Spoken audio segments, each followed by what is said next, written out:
Herkese merhabalar. Bugün farklı bir videoyla karşınızdayım. Sevgili Deniz Erten'in bir katıldığı programda açıkladığı bir takım şeyler vardı. Bunları Esrarengiz Kasaba isimli çizgi filmde Deniz Erten'in anlattığı şeylerin alenen gösterildiğini sizlerle paylaşmak istiyorum. Şimdi videomuza başlayalım. Ve şu anda bunlar CERN dediğimiz şeyle, biliyorsunuz CERN'de ne yaptılar? Yine atom altının antimaddesini ve maddesini çarpıştırarak CERN'de bunlar aynı boyut kapısını açmaya çalışıyorlar. Bu boyut kapısını açtıkları zaman Var ve bana yardım edebilecek tek kişi sensin. Uzay zamandaki şu yarığı gösterdiğimi hatırlıyorsun değil mi? Çatlıyor. Bill'in beklediği şey işte buydu. Eğer kırılırsa bildiğimiz anlamda gerçeklik tamamen çözülecek. Bu benim tuhaf kıyamet adını verdiğim kuramsal ama yıkıcı bir olay olacak. Bill dışarıda bir yerde ve bunun gerçekleşmesi için aldatmaktan tut doğrudan çalmaya kadar her şeyi yapmaya hazır. Ama insanlık için buna izin veremeyiz. Ne yapacağız? Yırtığı yamayacağız. Yolda açıklayacağım. Dinlediğiniz gibi Deniz Erten bir gök kapısı olduğu, diğer boyutlara açılan ve bu gök kapısını açmaya çalıştığını bu şeytancı zihniyetin anlatıyor. Bu Esrarengiz Kasaba isimli filmde de işte bu üçgen ve içindeki tek gözle ifade edilen filmdeki figür bu gök kapısını açmak için uğraşıyor ve buradaki çatlağı onarmak görevinde diğer buradaki işte küçük çocukla amcası da. Konu bunun üzerinden ilerliyor çizgi filmde. Şimdi izlemeye devam edelim. Dinle Dipper. Yarığı kapatmak için dünyadakilerden çok daha güçlü bir yapıştırıcı gerekecek. Kökeni dünya dışı bir şey olmalı. Ne demek istedin? Dipper, şimdi şu kayalığın tuhaf şekline bir bak. Sana hatırlattığı bir şey var mı?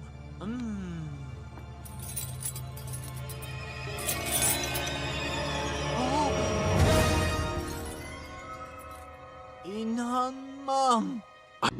mesela Irak, Babel, Elbab, boyutlar arası bir giriş kapısıdır. Evet, gök kapısıdır. Dolayısıyla orada gereken operasyon, şimdi Zülkarneyn ne yaptı? Yecüc ve Mecüc'ü, değil mi? Bir tür büyük mıknatıs yaparak, bir tür büyük mıknatısla bir şekilde kapattı, gömdü. Dünyanın içine gömdü. Diyanet'in sitesinden aldım bu mealleri. Kehf suresi 92. ayet. Sonra yine bir yol tuttu. Nihayet iki dağ arasına ulaştığında bunların ötesinde nerede ise hiçbir sözü anlamayan bir kavim buldu. Dediler ki, ey Zülkarneyn, bu memlekette Yecüc ve Mecüc bozgunculuk yapmaktadırlar. Bizimle onlar arasında bir sed yapman için sana bir bedel ödesek kabul eder misin? Zülkarneyn şöyle cevap verdi. Rabbimin beni içinde bulundurduğu nimet ve kudret sizinkinden üstündür. Siz bana kuvvetinizle destek olun da sizinle onlar arasına aşılmaz bir engel yapayım. Bana demir kütleleri getirin. Nihayet vadiyi demirle doldurup iki dağın arasına aynı seviyeye getirince ateşi körükleyin dedi. Artık onu kor haline getirdiği vakit getirin bana üzerine bir miktar erimiş bakır dökeyim dedi. Artık onu ne aşabildiler ne de delebildiler. Zülkarneyn bu Rabbimden bir rahmettir. Fakat Rabbimin vaadi gelince o bunu yerle bir eder. Rabbimin vaadi haktır dedi. O gün kıyamet günü biz onları birbirine çarparak çalkalanır bir halde bırakmışızdır. Sure de üfürülmüştür.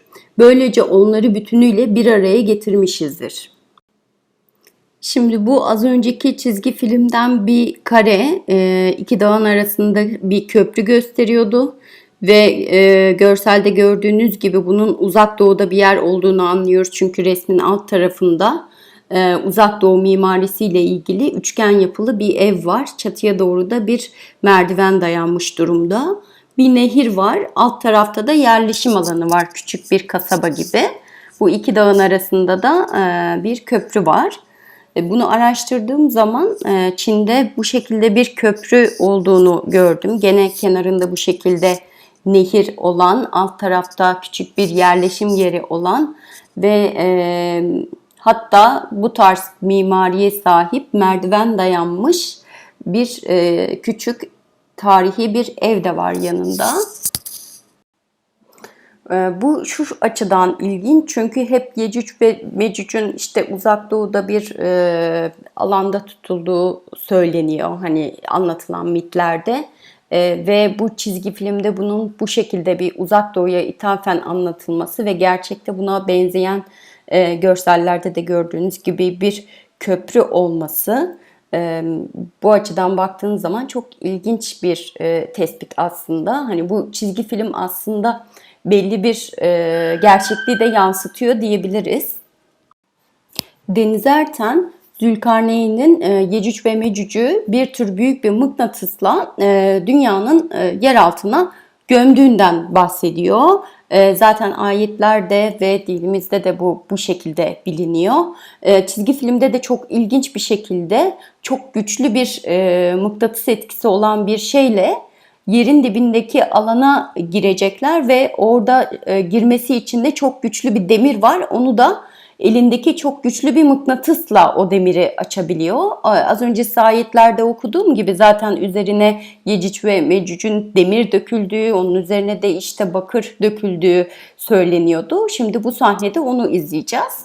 Yecüc ve Mecüc'ü değil mi? Bir tür büyük mıknatıs yaparak bir tür büyük mıknatısla bir şekilde kapattı, gömdü. Dünyanın içine gömdü. Araştırmalarıma göre tüm esrarengiz kasaba vadisi milyonlarca yıl önce uzaydan gelen bir cisim buraya düştüğünde oluştu.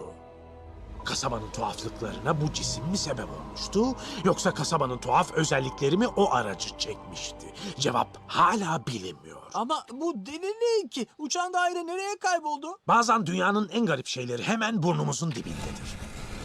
Ya da şimdi olduğu gibi ayaklarımızın altında. Şimdi biraz uzak dur. Bu mıknatıs tabancası bir insanın ağzındaki dolguları 30 metreden sökebilir. Yıllar önce bu şeyin içinden parçalar almaya gelirdim. Geçidi yaptığım malzemeleri nereden buldum sanıyorsun? Sen, kelimeler az dışarı çıkamıyorlar. Hadi bakalım bunu al.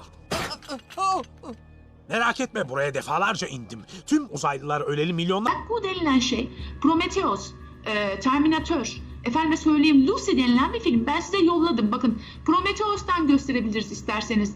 Hemen hocam. Varsa.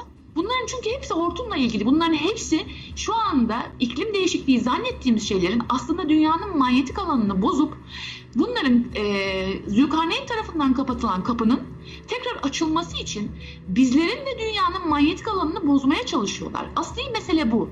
Ve bunlar nasıl güçleniyor? Vampir filmlerini boşa mı yapıyor bu adamlar?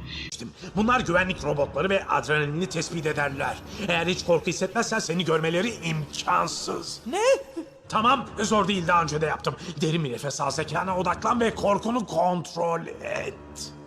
Ne? Bu delilik ben. Yaptıklarımı yap. Büyük amca Ford. Dikkatini ver Dipper. Ben yapamıyorum. Yapamıyorum.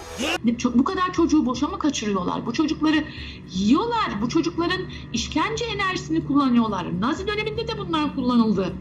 Çünkü bu varlıklar bununla besleniyorlar ve bununla uzun bir ömür sürebiliyorlar. Yani bu filmlerin hepsi aslında gerçekleri anlatan filmler. Hocam çok acayip bir tablo çizdiniz. Yani Sandra Bullock'un çocuk derisinin işte enjekte edilmesi aslında işte filmlerde bize gösterilen vampirlere eşdeğer bir durum. Tabii ki. Ya tabii ki ama bu vampir dediğiniz şey bakın insan var, insansı var ya bunu Erkan hocam çok iyi biliyor. Yani biz bunu kendi aramızda da konuşuyoruz çünkü. Yani biz şimdi her insan suretinde görünen varlığı insan gibi algılıyoruz ama şunu unutmayalım ki Kur'an'da da bunlardan bahsediliyor ve 6000 çeşit varlık var minimum. Yani bu cinler, hanlar, danlar bunların kendine ait 1000 tane versiyonu. Yani biz eğer ki kainatın içinde kendimizi yalnız zannediyorsak, bir tek bu dünyayı var zannediyorsak, bir tek Adem'in biz olduğumuzu, geçmiş Ademleri bilmiyorsak ve bunlar nasıl, neden helak edilmiş, hangileri helak edilmiş, hangileri kurtulmuş, gelecekten gelenler. Hata ederiz diyorsunuz bunları bilmezsek. Deniz Erten bu güçlerin korku enerjisinden beslendiğini ve buradan güçlendiklerini anlatıyor açıkçası. Bunun dışında işte çocukların zaten hani daha geçen hafta çıkmıştı haberi. korku enerjisinden, orada oluşan adrenalinden çeşitli hani bakımlar yapmaları, bunların kanını içmeleri gibi dilimin varmadığı iğrençlikte şeylere yaptıklarını anlatıyor. Filmde de tam olarak bu oluyor aslında. O demir kütleyi kaldırıp yerin dibine girdikleri zaman orada amcası çocuğa söylüyor. Eğer korkarsan korku enerjinden beslenip sana saldırabilir. Ama korkmazsan seni görmeyecektir ve kendi kendini yok edecektir diyor. Şimdi bu sahnede de zaten onu izliyor olacağız. Korkutabileceğini mi sanıyorsun? Elinden geleni yap. Bu evrendeki hiçbir şey amcamı benden alamaz. Yani durma. En iyi atışını yap.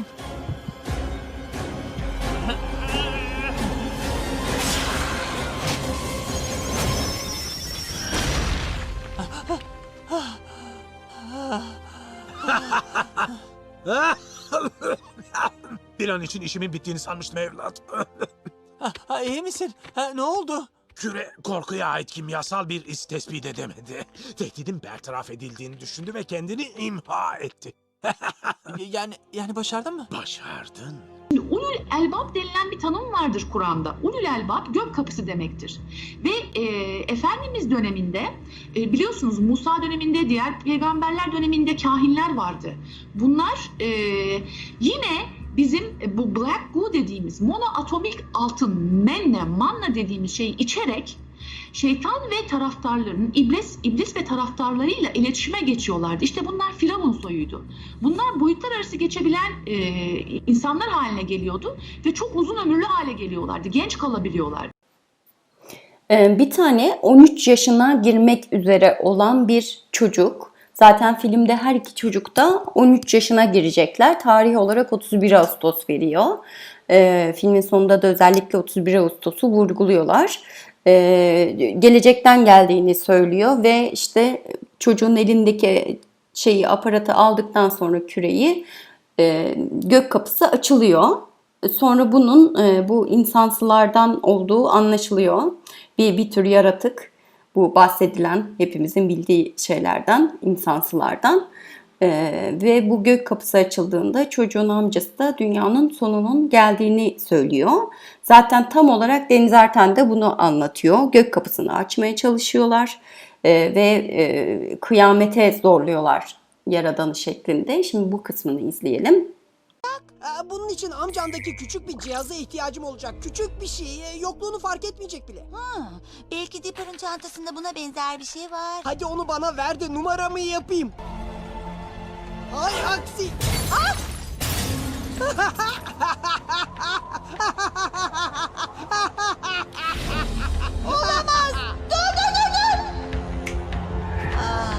Şimdi ulul elbab denilen bir tanım vardır Kur'an'da. Ulul elbab gök kapısı demektir. Ve CERN'de bunlar aynı boyut kapısını açmaya çalışıyorlar. Bu boyut kapısını açtıkları zaman Sonunda, en sonunda başardım. Dünyalar arasındaki kapı açıldı. 1 milyar yıl önce haber verilen olay gerçekleşti. O gün geldi. Dünya artık benim.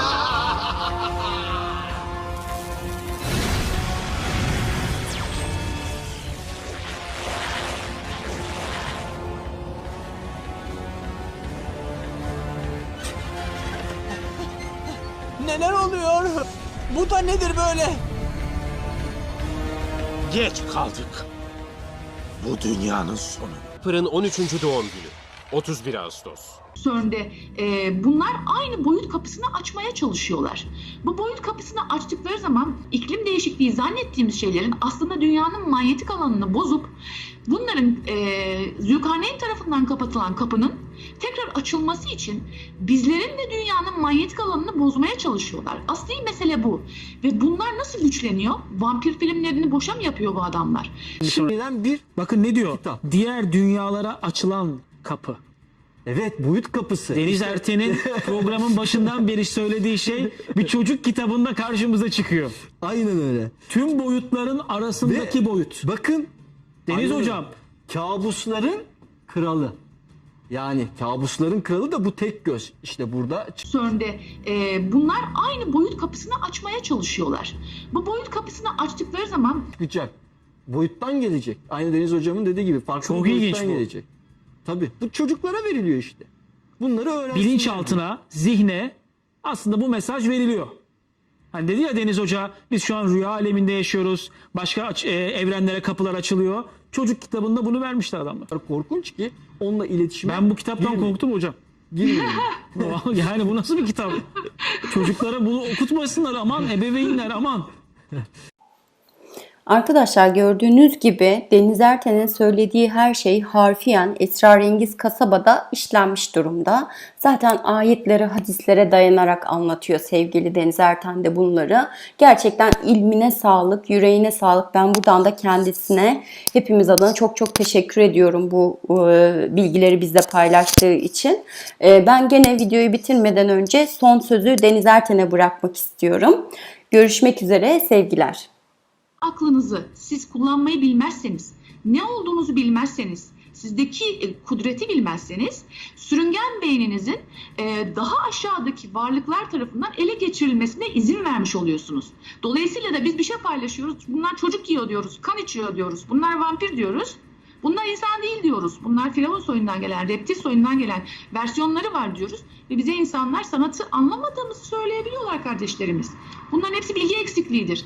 Ama burada dünyanın dokusunda mesela hortum oluşturabilir misiniz? Tabii ki oluşturursunuz. Ya Efendimiz parmağıyla ayı ikiye ayırabilmiştir. Bu ne demektir?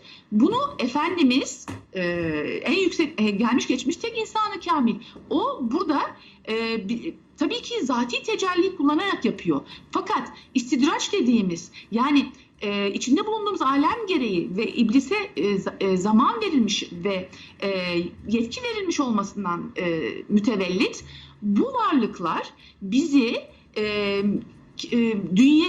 dünyadaki sistemi yani ilim, irade, kudret üstünden yaratıldı diyoruz ya, dünyanın bilimsel anlamda şifrelerini çözmeye, kainatın şifrelerini çözmeye çalışarak bize bu tip şeylerle bir tür hüküm sürmeye çalışıyorlar ve burada hükümranlıklarını özellikle kıyametin gelişini hızlandırarak anons etmek istiyorlar.